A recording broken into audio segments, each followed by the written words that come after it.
Yay, yay, yay. So week 2 of the Follow Your Bliss course. We're going to go through actually a lot. So you're going to need some stuff to write with because we're going to be doing a lot of work here in this part of the workshop course. Because we're going to cover 5 of the milestones of this course here today. Believe it or not, we're going to go through 5 different pieces. And first, I just wanted to ask any thoughts from this past week as you were maybe taking on the work from last week in melting or shrinking, or at least examining those barriers that might be in the way, that historically from the force field analysis process that we took on last week. Any thoughts about that this week? Any experiences that anybody wants to share about your process? I'll share an interesting insight that I had, which was going through the spiritual analysis. You know, this is from this, is from this, is from this.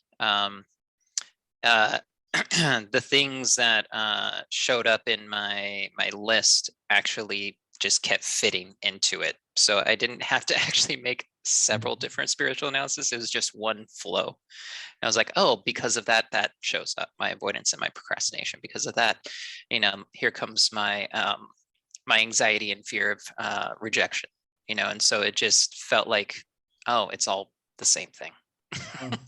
You know, it all comes from the same place. It's one story. I'm just teasing apart details, but it's really one story, which was actually very affirming and simplifying in terms of moving on to the next steps and finding approaches, or, you know, distilling it down. Well, that's great.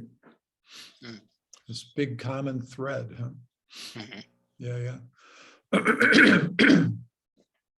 When we get into the story part of the course, talking about the narrative approach to our spiritual lives, Paul, that's going to be a nice way to consider the complexity of our spiritual lives. Because sometimes in the narrative work, we'll be talking about this particular view that narrative therapy and the narrative approach and other fields like community action and things like that takes on. And the idea is that problems are actually external to people. They're not inside of people, not inside of this 6-pound mass of stuff that does all that business up inside our skull. The problems are actually outside. And when in the narrative approach, we talk about problems being outside of us, like the depression makes me not want to get out of bed, rather than I am so depressed, I don't want to get out of bed. It's a subtle kind of language shift to make, but to start to think of problems as external, you can take that whole complexity, which you just did in such a nice way, and simplify it down into that package called the depression that I struggle with, or that whole blob that gets in my way that I think of as anxiety, or whatever, however people think about their issues. You could just say that whole thing stops me, blocks me, sabotages me, whatever. And now what I want to do is go like this to it and put it back there. And I want to go that way. What does that path look like? And it brings in a whole level of creativity, I think, at like pretty infinite level of creativity when we do that, rather than battling with this I am sense about problems. I am depressed, I am anxious, I am a procrastinator, rather than the identifying factor about issues that get in our way, just to kind of turn our attention toward the direction we want to go. It's a very, very powerful shift to make, and kind of a subtle one. And I think you just kind of made it, which was pretty cool. So thank you for that. Gives us some good fodder for the future too. All right, anybody else? I actually So I think I brought up anger last week, and it was really interesting because I think it was like right after our call, I had a really big outburst. It was like almost like it came through, just talking about it, brought it through. And so I've been kind of noticing and witnessing that this week. And then when I was doing the homework, the force field homework, I noticed that the things that were part of my life and what they kind of would have created in me, like the obvious thing that they might have created, I have like a rebel spirit. And so it's almost like my whole life I've been doing a not this, like, oh, all those things that wanted to be put on me, not that. And so I noticed how that's connected to my lack of focus, because it's like I don't have an anchor necessarily. My anchor is more of a not that. I don't know if that makes sense. Yeah. But I just had that kind of epiphany this morning, is that because I saw that the things that my parents and society and religion put on me, it actually created some gifts in me in a lot of ways. Like I've like tapped into magical consciousness way earlier than I would have. I have like a really severe sense of optimism for the world. And they're all reactions to this like opposite experience that my parents had in the world. But just noticing like what the downfall of that might be, which is that living from a place of not that can sort of be a little bit like, well, what then? Like, what are you anchoring into?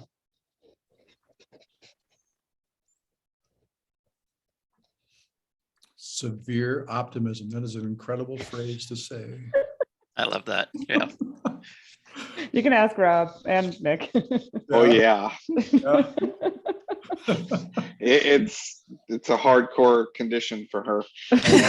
Condition. Well, it's a little ironic because, like, for me, honestly, the most transformational piece from last week has been this 96% of the time, everything's great.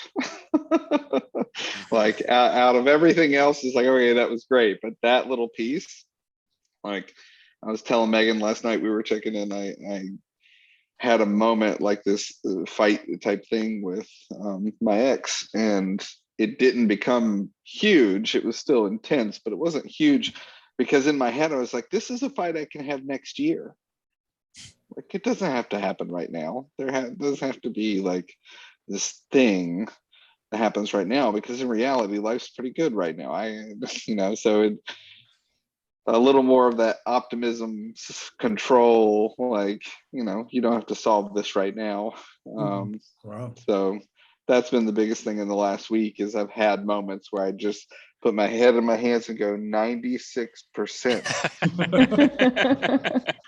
And it's okay. This moment is not that important. It's That's just great. what I have to deal with in this moment. Yeah.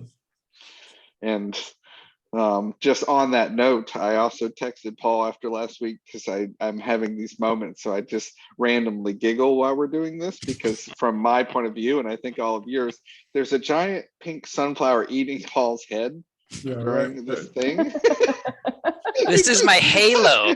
That's what this is. This is my halo. That's right. It makes me laugh, and I have thought about that over the last of the course week, and I'll just smile. It's like a giant flower coming. Right. So Yeah. 96% giant flowers attacking us. That's great. Yeah, It's his aura blowing out the top of his head. that's right. Yeah. Yeah, well, I'm glad that part stuck, Rob. That's really cool. What a great thought to say, I don't have to have this fight right now. I'm actually in a good mood and things are going good. I'll wait till next year to have this argument. What a great idea. Oh, that's really very cool. I really appreciate that. Megan, I wanted to ask you, do you have siblings? Yeah, that's actually part of my spiritual force field. I have a twin sister. Okay. And so that created like a comparison and a lot of external judgment. And kind of like wanted to negate my individuality to be a twin. Mm. And I went the opposite way, and I was like, I'm going to be so individualistic. You can't even imagine. Right. That's the rebel reaction to that. So just one sibling? And I have a brother who's very different than me. So I have two siblings. Older or younger brother? Older brother. Older brother, okay. Mhm. So there was this wonderful study, I guess, that Newsweek magazine, I don't even know if Newsweek magazine exists anymore, but a few years back, I think actually during the period Rob and I were working together, this thing showed up, where they did this whole survey of this massive amounts of research done on the effect of siblings on our personality, on our growing up, on our happiness in life even, and overwhelmingly found that siblings have way more impact than parents do on how we end up experiencing our lives and the kind of shape that our self takes in the world and all of that. Mhm. So yeah, it'd be fun to talk with you sometime about the twin aspect and how maybe that has shaped the not this, I'm going my own way, not this, right? So Yeah. yeah. Cool. I'll check that out. That sounds really interesting to me. Yeah, it was very fascinating. They took a look at, I don't know, 50 studies or something. And there was one more part about, about that Buddhist philosophy of self in relation to how we define our sense of self from Buddhism. It's phrased as neti neti. Oh yeah, I've heard of that. Not this, not that. Mhm. Yeah, so that's when you said that, I went, oh, she must be a Buddhist. So I definitely have Buddhist nature. yeah. But to be saying I'm not that, and I'm also not that. Mhm. Like no matter what the situation is, like Rob, your example, I'm not fighting today. I'm not going to be part of the 4% today of trouble in my life, right? Like to be able to say that, to have the presence of mind to say that, not this, but also not that. So who am I in this moment? All right. Nick, anything you wanted to share? Actually, this has brought up a lot of anxiety for me. The analysis, and it's kind of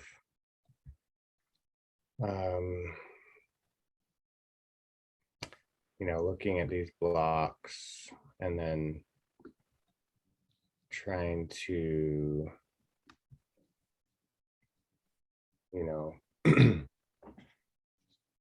put things in there to address them. It's bringing up a lot of anxiety.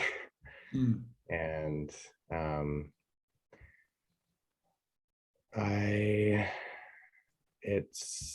don't know, it's the second thing on my list was fear and feeling inadequate, and I definitely see that coming up as a block in just doing the worksheet, doing the force field analysis. So I can kind of see it playing out this morning with negative self-talk and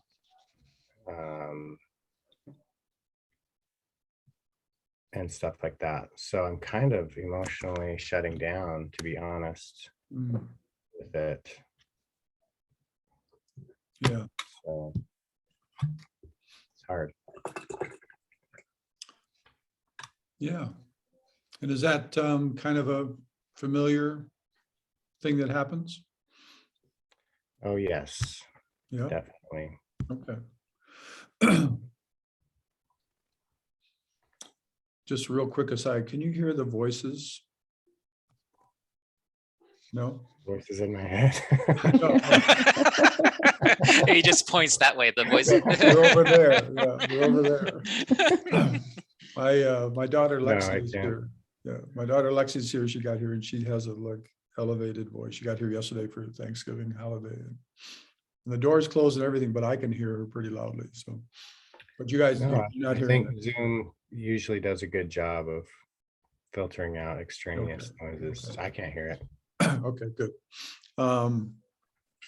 So I was just wondering, Nick, if it'd be okay to kind of sit with that and not necessarily see it as wrong or problematize it, if that's a word, just to kind of sit with it and just say, okay, this is what's happening right this moment.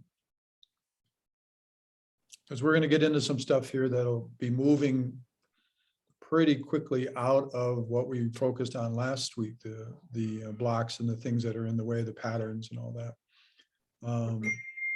And, you know, it may be this movement today might be a nice way to have a shift happen for you without judging the spot that you're feeling yourself to be in. And if that would be an okay suggestion to make, maybe. Yeah, that would be fine. Yeah, okay. All right, well, let's dive into that. I'm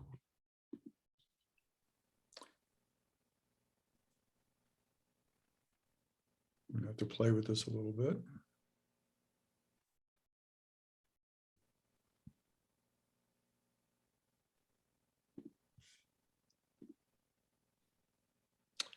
And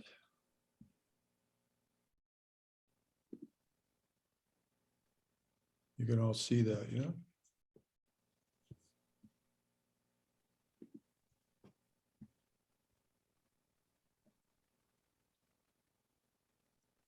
You can all read that, Follow Your Bliss, week 2? Yeah. Okay. All right, so the concept behind this part is that we're going to take just a few moments and we're going to focus on the times when we've been most alive, when we felt like the flow of life is happening, when we've been in the zone that people often talk about, or just felt joy, or felt love, or ecstasy, or doesn't even have to be that elevated, but felt a sense of peace. Because one of the things that we know about our bodies and our sense of ourselves and how we describe our experiences and how we engage in our experiences is that it's not just a thought when a thought happens. It's not just a feeling when a feeling happens. It's not just a physical experience when a physical experience happens. All of these pieces of this unit that we call me engage, and they can become habitual engagement patterns that can be really wonderful and can also be problematic. So the memory of that exists, I think people have shown this pretty strongly in our minds, the thought world, in our emotions, the feeling world, and in our physical body. So oftentimes, and this is why I started off last time talking about the 96% part. Oftentimes, our attention gets focused on the 2 to 4%. And sometimes all of our attention gets focused on the 2 to 4%, where we think life is filled with problems, right? Life is like overwhelmingly filled with problems. And we actually have a problem saturated life. When the reality with the 96% research that I informally did is that the overwhelming majority of our life experience isn't bad. It isn't negative. It isn't hurtful. It's actually way more the other direction. And how is it that we continually come back to seeing life as being difficult, seeing life as being problematic? How is that? And personally, what I've seen for myself in my own life, my own work, in thousands and thousands of clients and thousands of families and all of that work that I've done for 35 years, what I've seen people do is focus their attention on the 4%. And if we think about our attention being kind of like a searchlight, a flashlight in the dark, and we're moving it, the habitual nature of this is that that flashlight, that searchlight, lands on the problem part, lands on the 2 to 4%. And we think that's what's real. 2 to 4%, that's what's real about life. I think one of the things that we can do in pursuing our bliss is to start to consider that it matters what we're paying attention to, and that it matters that we get really practiced at shifting our attention from the 2 to 4% onto the 96%, and even onto the parts of our life experience that have been really wonderful, and let ourselves change the habit, give ourselves permission to change the habit, that we start to feel the joy, the ecstasy, the love, the empowerment. We start to feel those experiences consciously, like bring those moments into our consciousness, into our conscious thoughts, our conscious feelings, and let ourselves kind of allow the energy of that, allow the experience of that to come into our bodies, to flow through our bodies, to flow through our minds and our emotions, as a way to train ourselves to allow the 96% to be experienced and to be appreciated and attend to it. When we do that, I think what we do, and the neuropsychology folks are certainly showing that this seems to be true, we start to repattern those old, not so positive patterns from the 2 to 4% attending. We start to rewire our brains, literally, and the synaptic connections start to happen more and more and more toward bliss. And the usual habitual flow that we move into that is focused on the 2 to 4% can start to shift, and we start to pay attention more and more and more, and bring into our minds more and more and more the fact that most of our life, the vast majority of our life, is going pretty well. Even in the worst case scenarios, when we make this kind of shift, things start to change. And I've worked in prisons, and I've worked with people who killed people, and I can attest that it's true that people can change their attention and start to pay attention to other aspects of their lives that are going to benefit them much more than focusing on that 2 to 4%.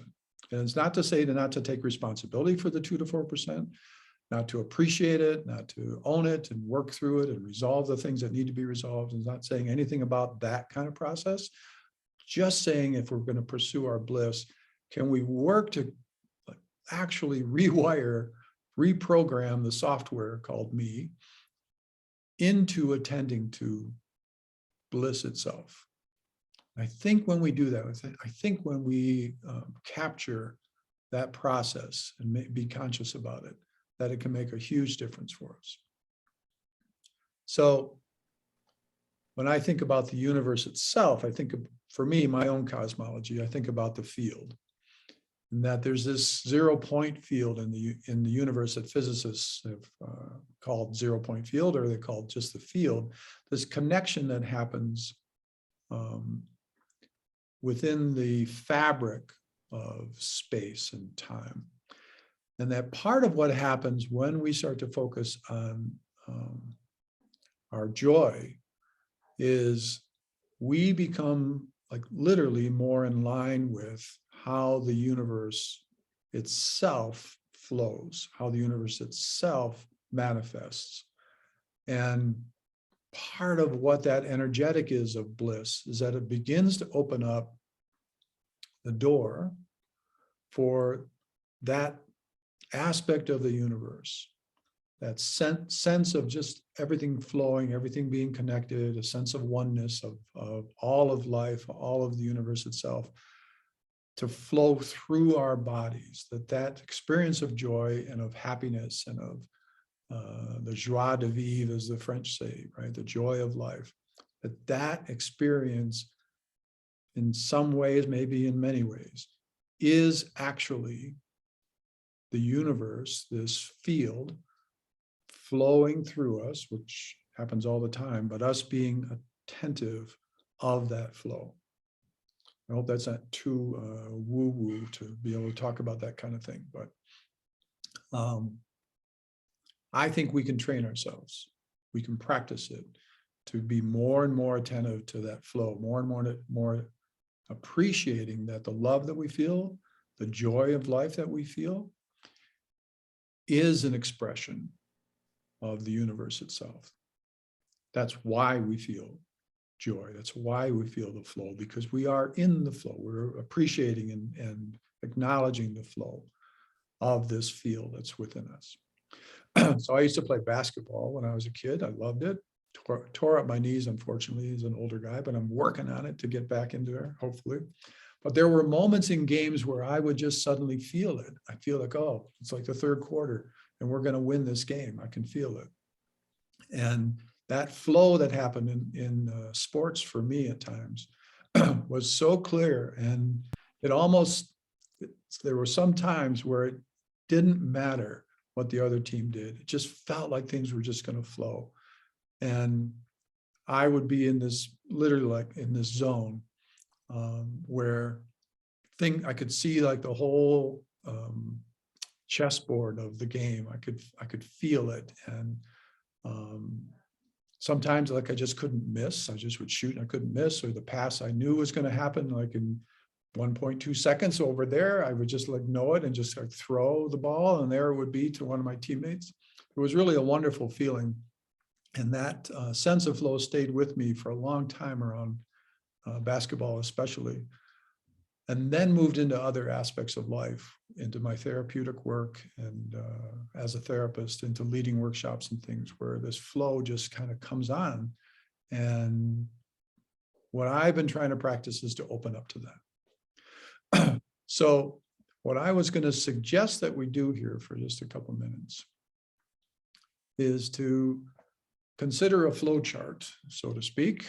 I don't know if you ever use flow charts in organizational work or in constructing and helping to develop teams, but or projects, but to consider a flow chart from a different perspective, and to just take a moment, a few moments, and write down what some of the experiences have been, 1, 2, 3 experiences, maybe more if you have them, where you have felt in the flow, where it has happened for you, where you felt the sense of love for life.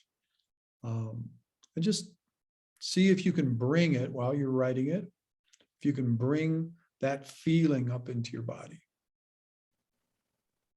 the thoughts about it, the emotions about it, the physical feelings about it. And let's take just a couple minutes and write those down, or write one down. You can just write the story. You can write the headline about it. You can write down 3 or 4 headlines if you know of 3 or 4 times when that's been true for you. So let's just move into that.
Rob is giggling. So is Paul.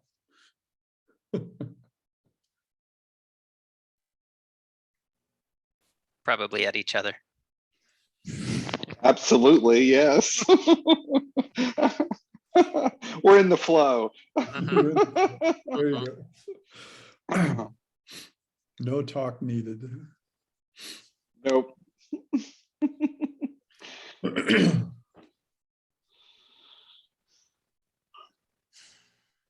Well, let's jump and have, let's share just one of your things that you wrote down. So, somebody jump in. Rob, you jump in.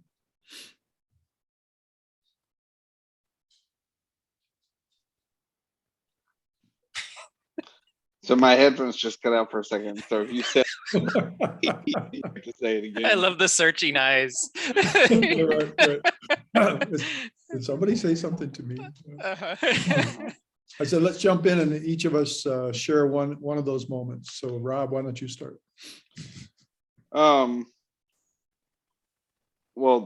like if it's just one moment, like my head jumped to themes for me. But like one moment that like I become completely aware of flow is certain times when I'm playing pool. Like I'm just enjoying myself. I'm playing, you know, it's a game. It's like refreshing. Like there's a competitive angle to it. And then all of a sudden, I don't have to think about the shots, and I can run the table. For several games in a row. Sometimes it's just like you enter this state where it's like I'm with it. Like we're all connected. Like you said, the field just unites, and it's like, yeah, this is just how it goes. Yeah, wow. I didn't know that about you in pool. Yeah. Cool. Wow. It happens every now and then. The last time was about 5 weeks ago. I ran the table. Nice. Yeah, what a great example. That's a great game to play for experiencing the flow, I think. Yeah. Great, thanks. Who else? I think an example for me is the family work that I do with Rob. When I'm in space with some parents and attuning to their needs and feeling very confident in my own ability and staying slow in the process and just knowing that the answer is going to be there, whether it be through a skill or through just knowing that I don't actually have to have all the answers, you know, and creating the space to just be with them and co-regulate with them and create an opportunity for them to take the next step for themselves. And so holding that space and being in the flow with them is I love it. Yeah, it's very rewarding, and it's also an amazing opportunity to witness another person's humanity and their willingness to take a next step. Wow.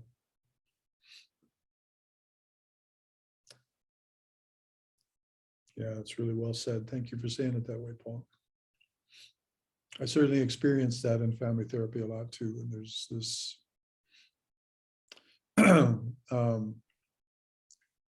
there's a sense in place that people talk about called the numinous. Heard that word? Yeah. That seems like that shows up a lot in family therapy for me, that somehow the whole atmosphere gets kind of charged or thick or whatever, and things just start flowing. And yeah, great. Oh, it's wonderful that you experience that there. I can relate. Thank you, Paul. Nick or Megan?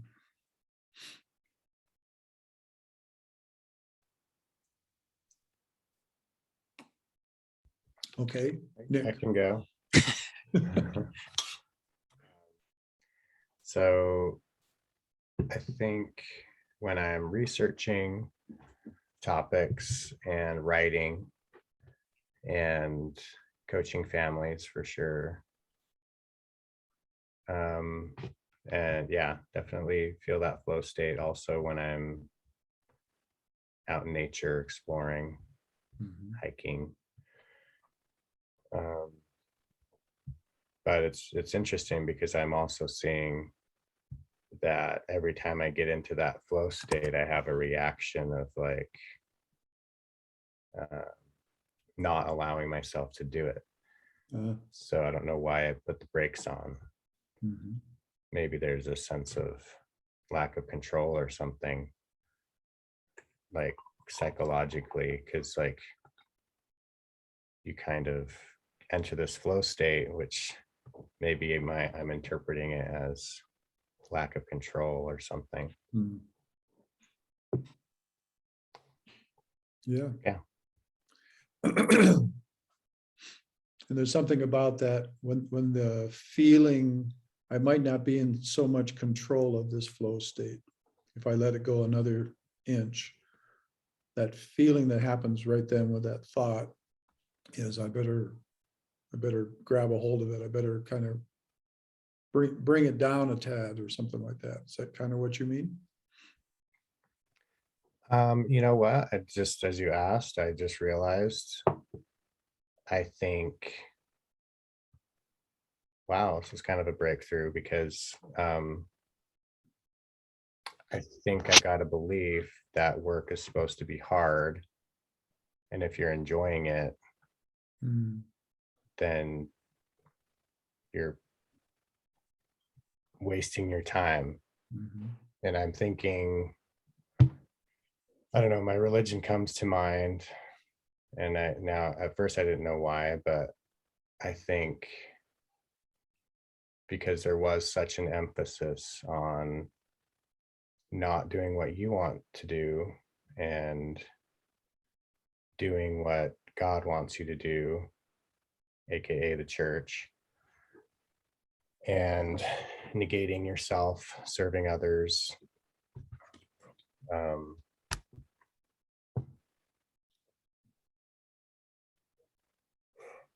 Yeah. I think I just have this really basic program. If you're enjoying yourself, then you are like, that's contrary to God or something. So I think that's why I kick myself out of flow. Mhm. It's Yeah, like a knee-jerk yeah. reaction. Great insight, Nick.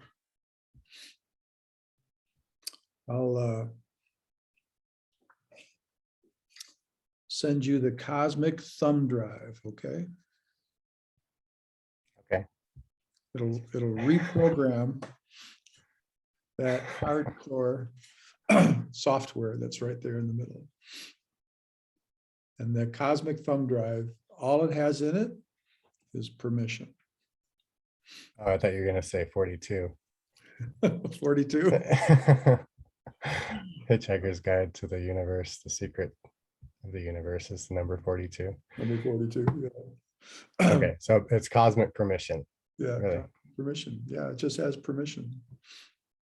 nice. Like it's okay. It's okay. And to me, it's like the reassurance, like it's okay. Like it's even okay to feel the shutdown coming. And that's okay, because you can acknowledge there's probably some level of wisdom as a kernel in the midst of that shutdown, right? Be careful, be cautious, don't get a big head or whatever, all that kind of stuff, right? I certainly was taught in my religious upbringing, family upbringing about all that. And the okayness of giving ourselves permission to have flow happen, to let it be okay, to just stay with it and say, look, I'm just going to go another half an inch. I'm just going to go another inch. I'm just going to go another 2 inches. I'm just going to like let it extend and extend and extend, and practicing that extension until it becomes the habit rather than the shutdown becomes the habit. I actually don't think it takes all that much. It just takes like a willingness to say, let's make it within myself. Let's make it be easier. Let's make it be gentler and softer. give ourselves permission to love, to experience joy. And anyway, thank you for that. It's really wonderful. I'm also realizing there was a lot of there have been people in my life that would, and I would let them, but they would yank me out of it. And I don't know what, I think it was almost like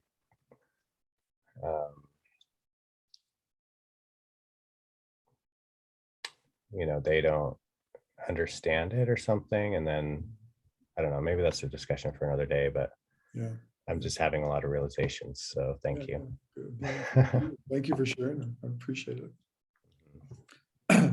Megan, any thoughts from you?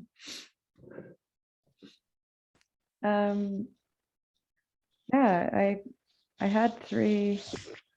I think the one that I want to talk about was the best job I ever had, which was I directed a big festival in Telluride, and the day that it happened over the course of like 4 days, but there were 2 really big days where there were like hundreds of people to manage and millions of things that could have gone wrong. And I just felt like I was in this zone where like it wasn't really fully possible for one person to manage all of that, but I did. And it's like I get really energized by things like that. I think that's why I complicate my life so much, because it's like when everything's like, when the energy is really high, that's when I feel like I'm in my highest flow state. And it also, the thought came to me that it's sort of, I've been told since I was little that I have like magical thinking, and that people don't mean that in a good way. Or the people that would say that didn't mean it in a good way. But it's interesting because I've been thinking a lot about magic in the last few days, and like everything you said, to like write down the senses and the feelings and emotions and how you felt in those states. And it, like everything that I wrote down was like aligned with magic consciousness for me. So I just thought that was interesting to see that correlation. Yeah.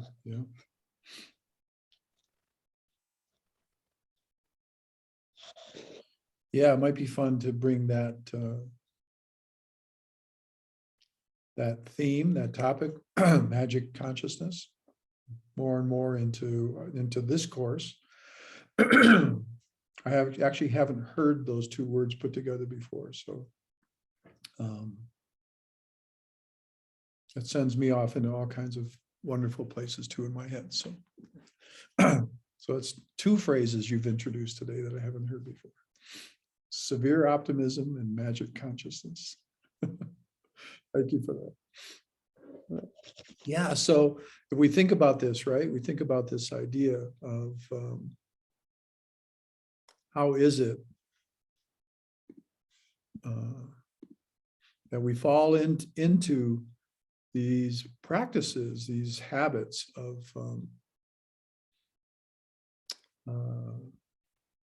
troublesome thinking, maybe, or limited thinking about ourselves. Like, how is it that happens? One of the ways I think it happens is simply out of habit. And we can start to change those habits. And whether those habits have been reinforced by the people in our lives, or the institutions that we're engaged with, or life experience being interpreted in a particular way by us or by our families, and that becomes how we look at things. Those are habits too. And one way to look at them, that those are habits, that problematic feelings, anxieties or depressions or whatever are habits. They're habits of thinking and feeling. And just like any other habit, we can change them. So this idea of living our bliss, of really pursuing it and allowing it to come into our lives, I think is a new habit. And that's a way, this initial piece of work here today is a way to start to engage our whole self, in the practice of appreciating bliss, of feeling gratitude for it. So my encouragement is to let that unfold and move into this next part, is we're actually going to come up with your top 10 list of what you love to do in life. Last time we talked a little bit about it, and some of you got 3, 4, 5 different things, but this chunk of it, of today's class, is about getting pretty strongly committed to, at least for today, and hopefully forever, to your own top 10 list of what you love. And with that experience that we just had about kind of focusing into the flow, into the joy in life, to begin to consider that you have had a lot of activities, like we talked about last time, that have brought into your life this sense of joy, this sense of flow, and that bring love and bliss into your life. So it would be great if we could spend a few minutes doing this piece of work to come up with those top 10 things that you love to do. And I do want to make sure that there aren't any censors that are happening, and it's okay to put things down that, as my mother used to say, you don't say that in polite company. There was that phrase, polite company. Like, you don't talk about politics in polite company, and you don't talk about your religion in polite company, and you certainly don't talk about sex in your polite company. So what we want to give ourselves permission for here is that anything that you love to do in life is okay to put down on your list. And that includes sexual intimacy, that includes talking about politics, if those kinds of things are part of what you love. So I want to give you a few minutes here, 3, 4 minutes, and I'm going to go get a glass of water, but to come up with a top 10 list of what you love to do. And you started it last week. Everybody got, I think, to 3 or 4 or 5, but let's come up with 10. And there's a purpose for going beyond 4 or 5 to come up with 10, which we'll talk about in just a little bit. But okay, so no censoring. Don't worry about approval, disapproval, whatever those top 10 things are that you love to do. Let's put them down on paper here. I'll be back. Help my brain out a second, Don. Yep. Because I have the problem of creating categories. Like, do you want specifics? They can be specific, Rob. Yeah, you can, like, for me, like basketball, playing basketball is something that's on my top 10 list, right? Okay. Making love with my wife is on my top 10 list. Okay. Traveling is on my top 10 list. That's a pretty general thing, traveling. So yeah, and they can be specific things like, I love cooking Thanksgiving dinner or something, right? Like, it can be something real specific like that too. Okay. Yeah. Thank you. Yeah. Back in a flash.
Okay, everybody got them?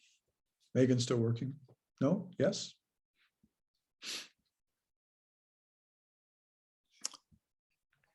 I six have of them. 9. Okay, you only get 90% of a I grade. have 20. Yeah, 20? Oh my For God. you. Good for you. All I'm just gonna write hanging out with Megan.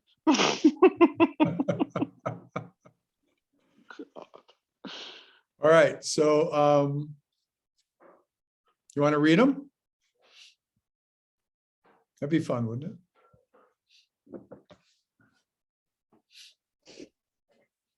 Yeah. Should I read mine? Yeah. Okay. I love to sing and dance. I love to learn. I love being intimate with Nick in all ways. I love anything in nature, adventure or travel. I love to dream and plan. I love conversation. I love playing games, and I love designing and creating. That was I honed it down to 10, just so you know. okay. Is that 10? Yep, that's 10. That's 10. Okay. I lost track of the numbers. I was keeping track there and then I got distracted. Okay, cool. Wow. Conversation. That was one of the first ones that came up for me. Was I just love being in conversation with people Yeah. all the time, strangers, my family. That's why I love coaching. Yeah. Yeah. I actually think the most needed and the real revolution right now in the whole world, especially in our country, well, I'll just say especially in our country, is conversation. Mhm. Because nobody wants to do it. All they want to do is argue.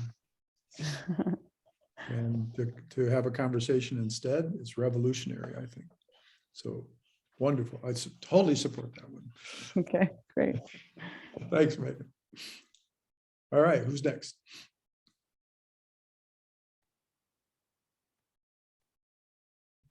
I'll go. Okay.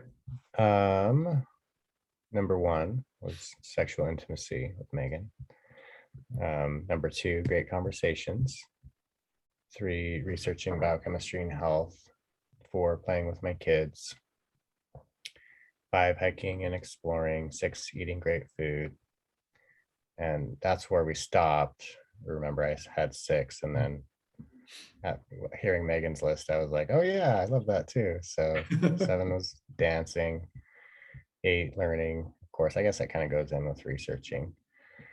9, playing games. 10, I do love designing, and 11 is writing. I really do love writing too. So that should go up higher on the list than it is. Yeah. Okay. I keep thinking you have a striped shirt on, Nick, and then I realize you don't. Oh, yeah, play of the light. Yeah. When you said designing, what did you mean by designing? So, this is funny, and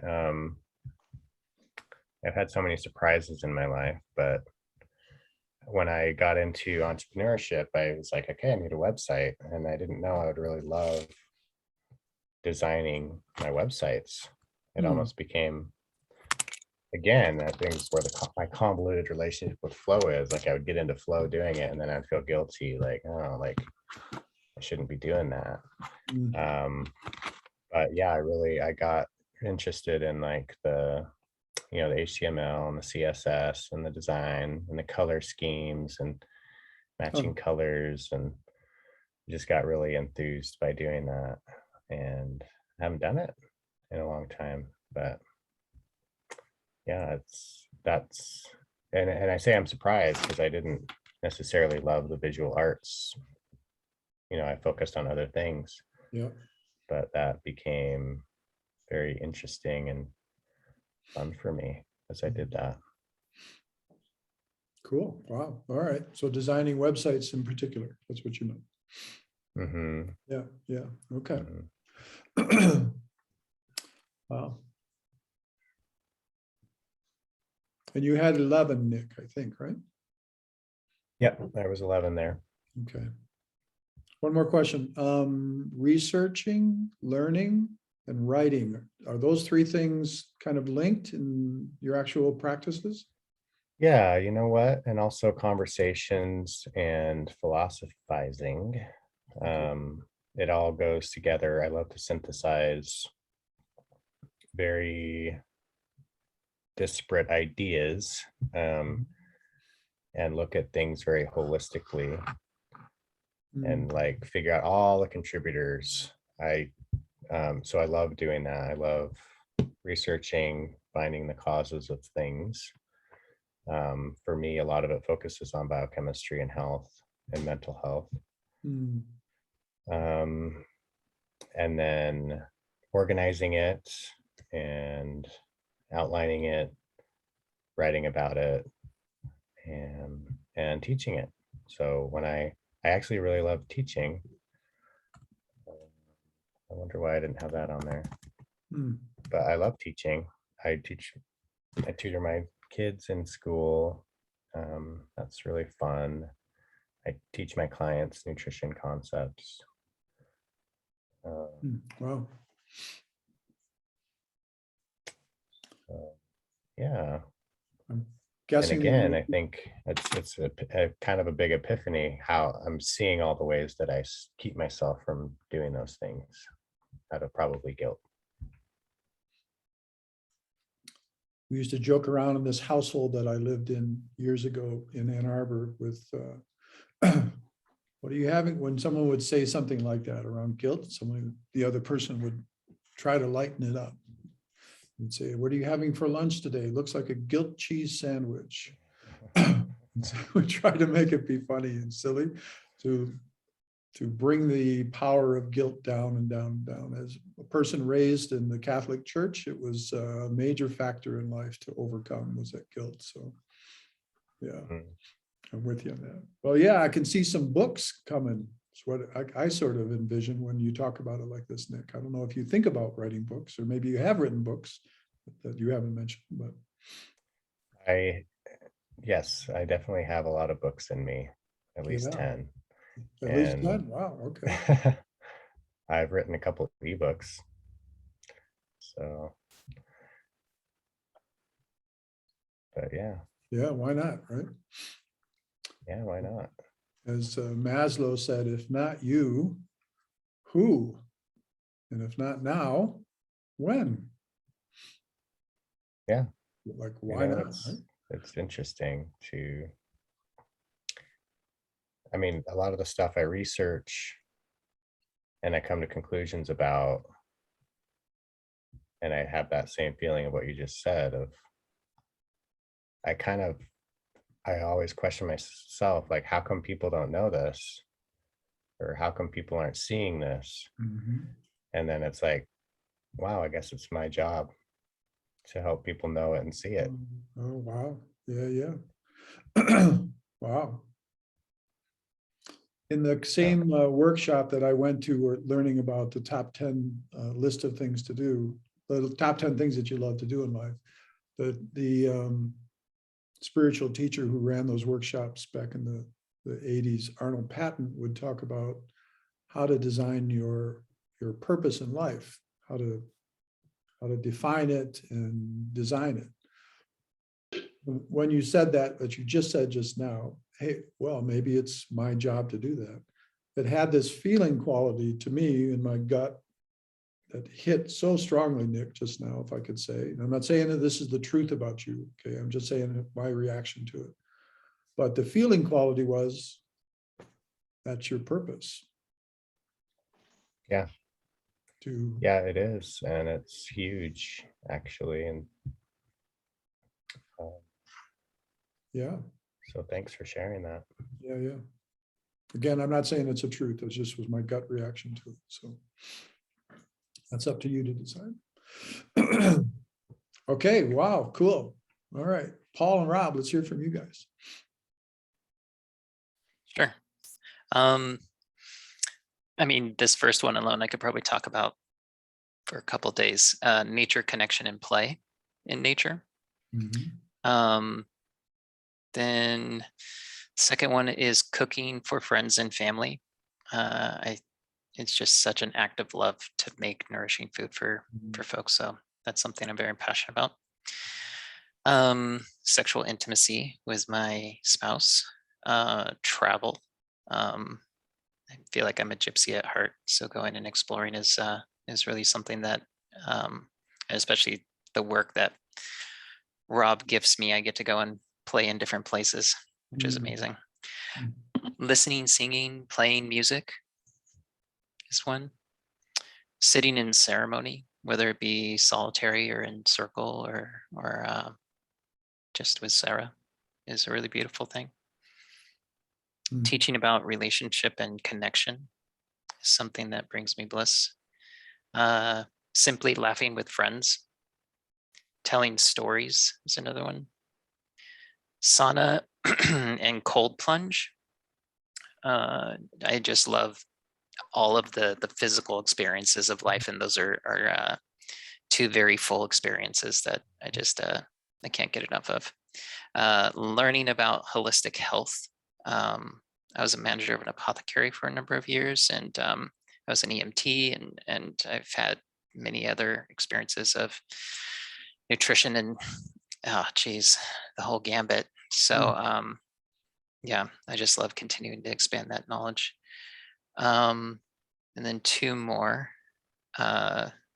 inspired by Megan. I love to dream and plan with Sarah. We do a lot of dreaming and manifesting just by sitting down and talking, and then understanding and simplifying next steps. And the last one was exploring and embodying my spirituality. That brings me a lot of bliss to drop in and be in my stillness, or again, be in ceremony and play with others. Sweet. Wow. Wow. I realize at many moments here, like last week and this week, where I feel like my own bliss is happening. And they happen a lot when you guys share what you share. So there's something about this process that I just absolutely love to be a part of and facilitating. The more that you're sharing these things, the more I'm feeling it. So thank you for that. It's really great. Okay, Robert.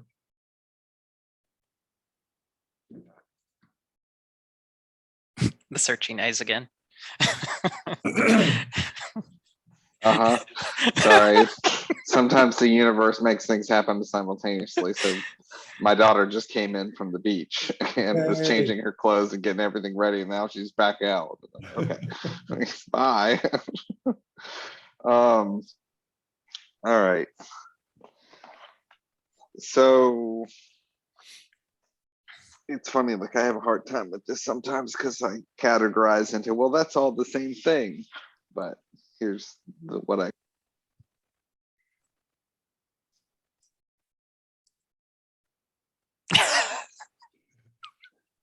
Rob, can you hear me?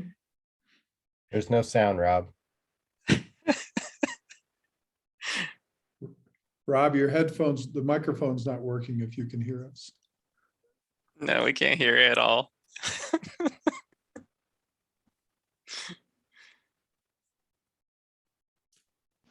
Can you hear me now? Yes. God, this is, I have no idea. It's never done this before. Okay, so. You have to start over. Okay, so within the categories, if I split them out into individual things, and because you prepped us first for it, cuddling, sex, or intimacy, like those three things, like having that kind of connection, partnership, fun, play, etc., is amazing in life. Next I wrote pool, just because I really do love the game and the challenges and kind of the factors of that. Then I wrote board games or games in general, because for me, that's the community element. Lots of players and lots of strategy and lots of et cetera. I love it. Like, it's like I come alive when I play games. And within that, I love winning.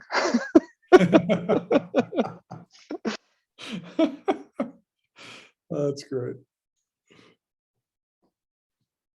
Well, your sound went out again.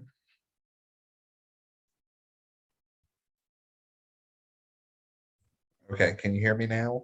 Yes. Okay, let's try this. Feeding others, like there's some kind of bliss within the stress of managing, a meal, or the strategies of getting everything together and just cooking good food for other people and enjoying the company. I think that's really the heart of it for me, is having the company within that. And then new food. I love eating things I've never eaten before in my life, like just trying something for the first time, something really blissful or amazing for me in that. Even if it's disgusting, it's something I've never had before. Travel, but Have you tried liver, Rob? yeah, yes, I've tried your liver. Travel, but for me, it's a little more specific than other people. Travel for events. I don't like to go somewhere without a destination in mind. Like, and I love conferences or gatherings or ceremonies or events or something I'm going for, some kind of festival, something, etc. Like showing up somewhere. I really do enjoy that. Then I wrote sweat lodges or ceremony, like just as a broad category within that. But sweat lodges have always been really sacred and special for me. And I've had lots of flow states happen in that ceremony. So next is hot springs and saunas. Like, again, I think there's something special about the experience, but I have to put a caveat that I enjoy it more when I have someone to share it with. There's like a connection there with one or more people. I really love leading events, meeting new people, but through that leadership role and that flow of like putting on some kind of event or process for other people. And then number 10, I don't know if this is cheating, but I wrote the slow moments. And that's like sitting in a coffee shop, people watching, where I have absolutely nothing to do. Like, there's nowhere to go. It's a quiet moment. Maybe there's something in that. But like the silence or meditation or the practice of just the slow moment of life that catches me off guard. I've always really appreciated those moments where it's like, I really don't have anything to do right now. Very nice. Yeah. Yeah. And as I know you, thinking about you not having anything to do and giving yourself permission to have these slow moments, that seems rather revolutionary for my concept of Rob Trout. So I'm pretty impressed that's on your list. I think that's pretty cool. I'm over 40 now, Don. Congratulations on that too. Yeah, thanks. I made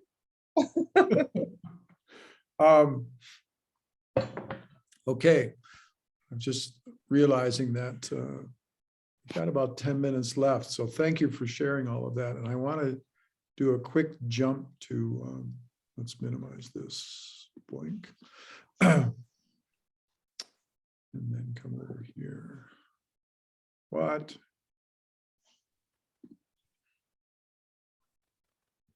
Oh, really? Going to take me through all of this?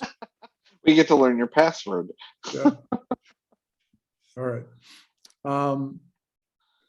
So two challenges with this. One is to make a mind map. Do you all know what mind maps are? You've seen mind maps? Yes. Yes, okay. I'm going to take us to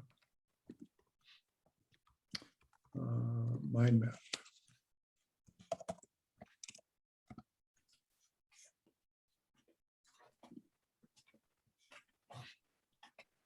I'm going to pick one like that one.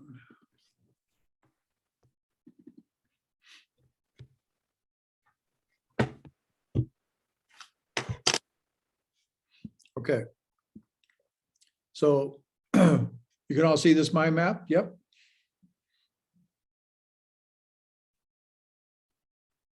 Yes? Oh, Yes. yes, okay. All right, so what I want you to consider doing this week is to take this mind map idea, and there's another example in the documents from today. But to take the mind map idea and to make a mind map of your top 10 list. Okay, each one of the branches coming off, I'd say in the middle of top 10 things I love to do in my life. Each branch is one of the main branch is one of the items on your list. And then 3 things to do with this mind map.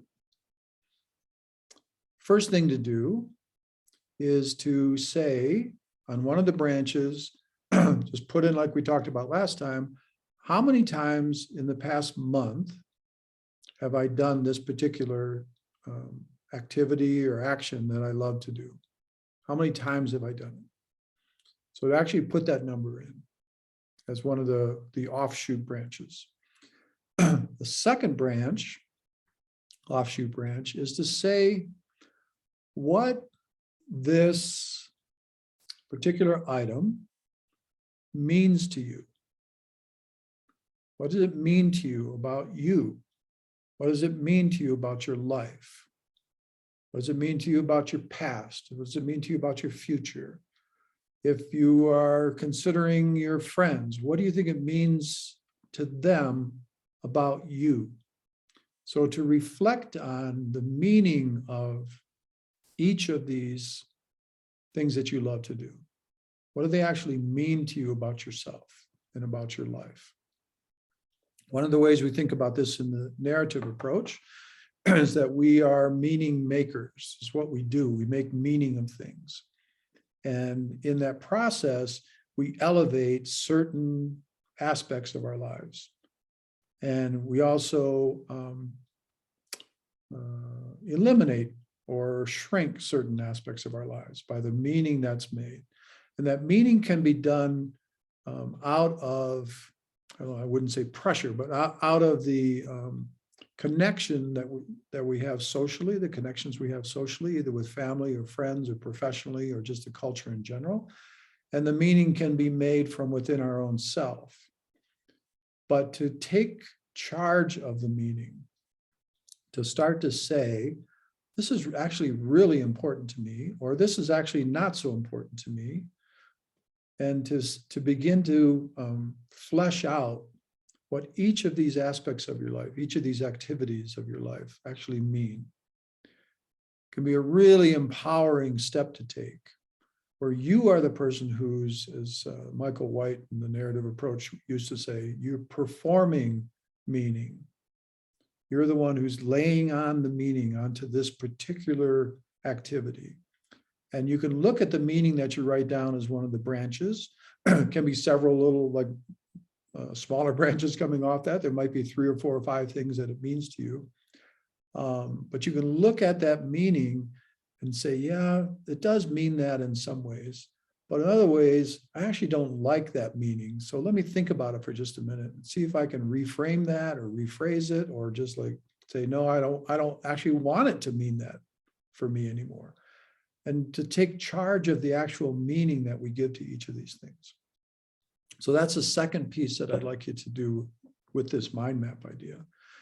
And the third piece is actually 4 pieces now. So the third piece is to say, okay, I love to do these things. I love this idea of following my bliss and focusing more and more on what I love to do. So how about if I pull out my calendar and schedule each of these 10 items over the next month?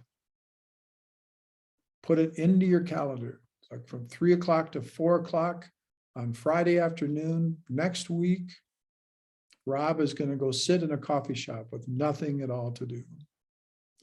And he's going to sit outside maybe and watch people go by and going to hang out. So to actually take these actions, these activities that you love to do and make them be important. And to begin the habit of filling up your life with what you love to do, rather than have them kind of exist as things that are important, but not so urgent that I'm going to schedule them. So yeah, I'd like to get to that sometime. Or maybe there's going to be a time where I'll be able to give myself the space to do such and such a thing on my list. Rather than that kind of thinking, to move these top 10 things into a level of urgency that acknowledges how important they are to you. And to say, I value this so much, I value my bliss so much that I'm actually going to schedule it into my calendar.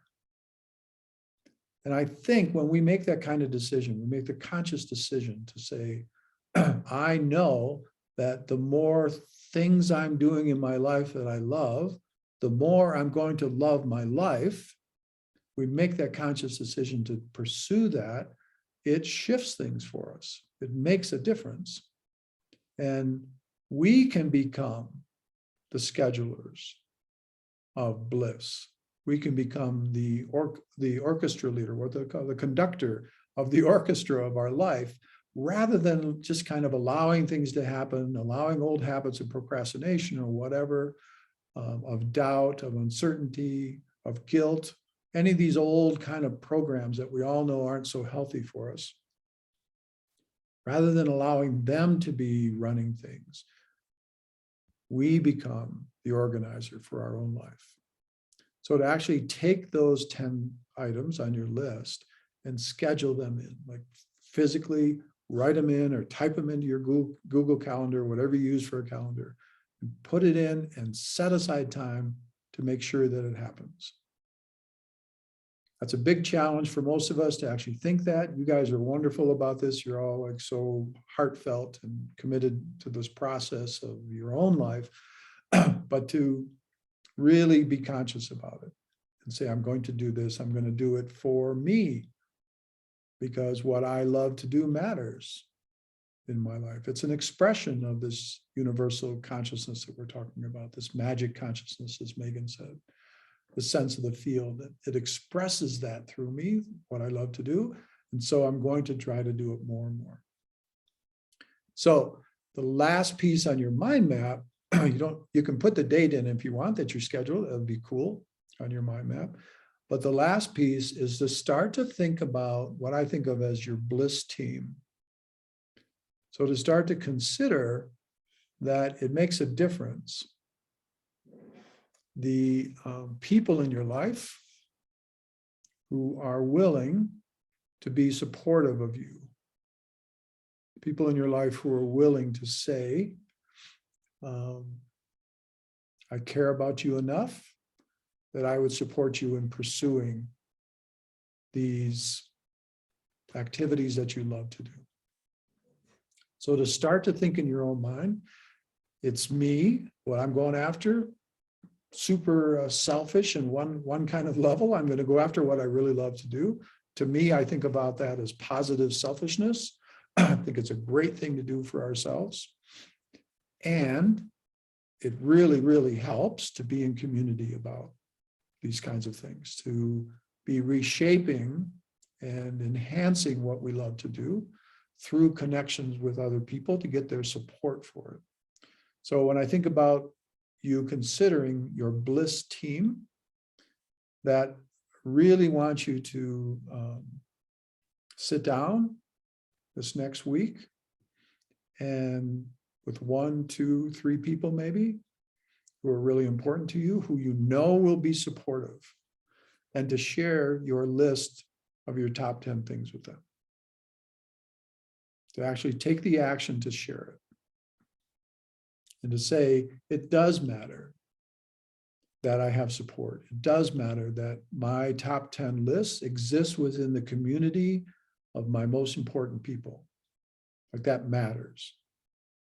Because we all know it does. I mean, you guys are friggin' family coaches, you know that the people around us make a difference for us, right?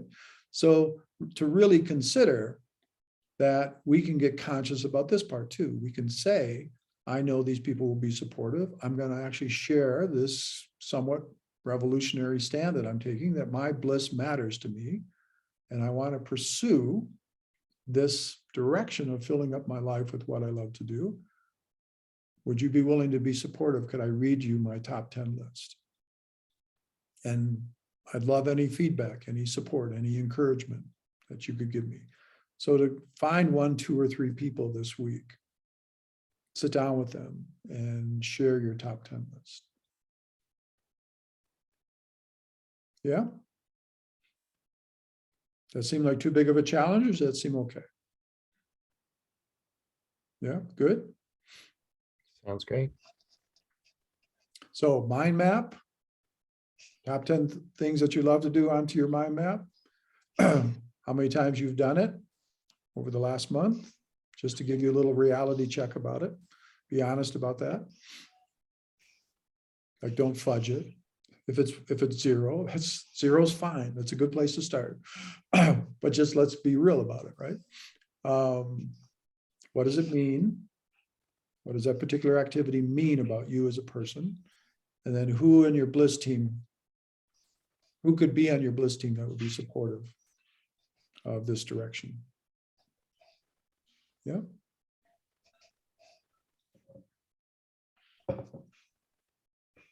You all game for that? Mm-hmm. Yep. All right. What, let's real quick here. We're 2 minutes past, but let's just get real quick from each of you. Thinking about today, what's been the most valuable part of this conversation?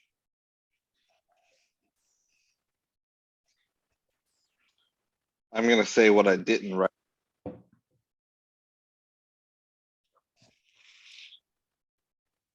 Say it again, Rob. Such a weird day. For me, it's the things I'm realizing I didn't write on my list. That you have yet to write on your list, you mean? No, like the things where it's like, if that goes away, that's fine. Like it's Oh. not, doesn't have to be a focus for me. Yeah. Oh, that's cool. Thank you. Who else? What was most valuable about today?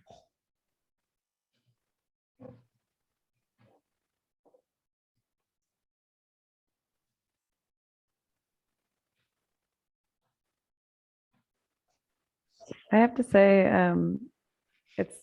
it's put me into a place of contemplation of how it's almost like I've been focusing really hard for the last 15 years on following my bliss. And sometimes I need to focus more on like the practicalities of life. So that's one thing that's coming up for me is like, okay, I've really honed this skill in a big way. And then how do I like implement the big goals and dreams? Like so I like the scheduling part and sort of bringing it down to the practical. Yeah, good. Cool. Yeah, it's nice to hear that you focus on that so much. Yeah, that's great. We lost Paul there, I think, yeah. For me, I'm definitely looking forward to that thumb drive because I keep seeing ways where I'm resisting the bliss.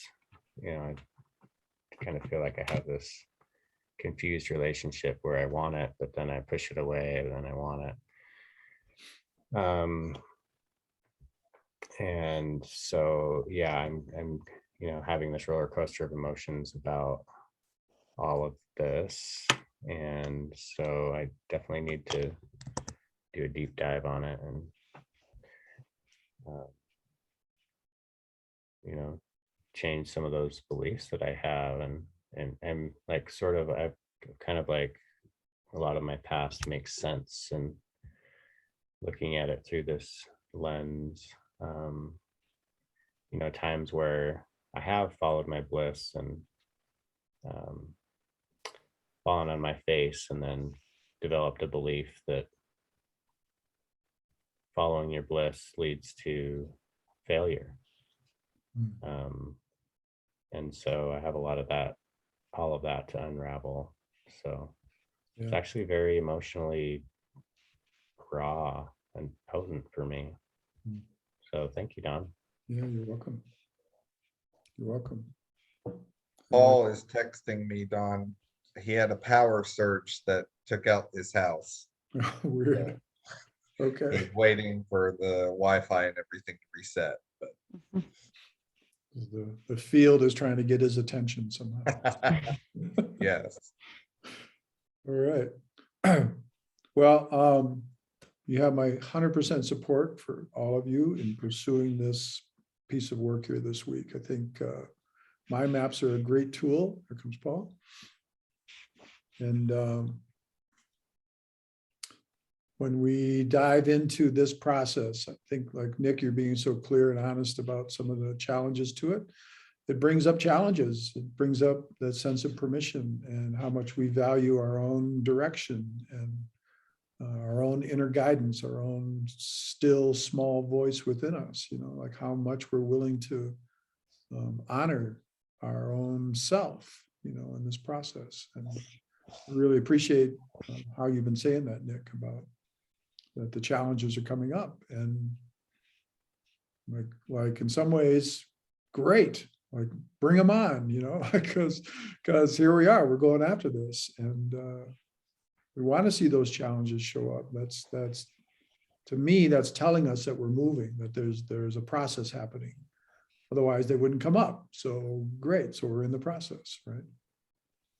So thank you for that. Thank you for sharing it that way today. It was really, really nice to hear you talk about it that way. Paul, you're back with us. The power surge happened and your halo got elevated. Oh. Sorry, I'm muted. Everybody just froze and I sat there going, okay, what happened? Nobody's moving. And then the internet thing, yeah, okay. All that said, I'm back.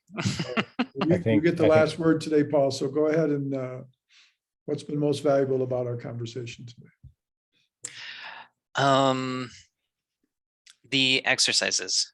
I think making my top 10 list, I'm realizing where I'm directing a lot of my energy. And understanding that I'm doing okay. I wouldn't say I'm hitting all the marks, but I think if I think about, I have a list of 13 and I've done 7 of them over the last month, and, you know, multiple times those 7. So, yeah, I'm excited to put some energy towards the others. Yeah, so great. Yeah. So one last thought. Thank you for that. 7 out of 13. That's cool. The last thought to chew on maybe is that this process, the whole idea that Joseph Campbell inspired us with from years ago, from that video we watched last time, is that it is a really, really good thing. The foundational thought about it to me is it's a really, really good thing to have a great life. Like that's a really good thing to go after. Not just for ourselves, but for the whole world, for all the people that we know, for society, for culture. That a great life is a good thing to pursue. And that might be kind of a odd idea. Certainly for me, and thinking about like how I was raised, a suffering life was valued. We're talking about something very different from that idea. In this course, the focus of this course is to create a great life. And I hope that as we go on, that you give yourselves more and more permission to have a life like that. So happy Thanksgiving. Take care of yourselves, and Rob, enjoy Florida, for goodness sake. Doing my best. And It's I'll, actually cold here, so it's actually cold. Oh, really? Wow. 40 degrees. Oh, that's pretty cool for What? Florida. Yeah, And Thea's out swimming. That's impressive. yeah. Well, it got up to 55 and she went in for like an hour. So now they're back to freezing. Wow. All right, you guys, have a great holiday, and I will we'll catch back up next Tuesday. Yeah. Yeah, Take thank care, you. everybody. All right. Thanks, Tom. See you Yeah. next week. Bye, Bye now. guys.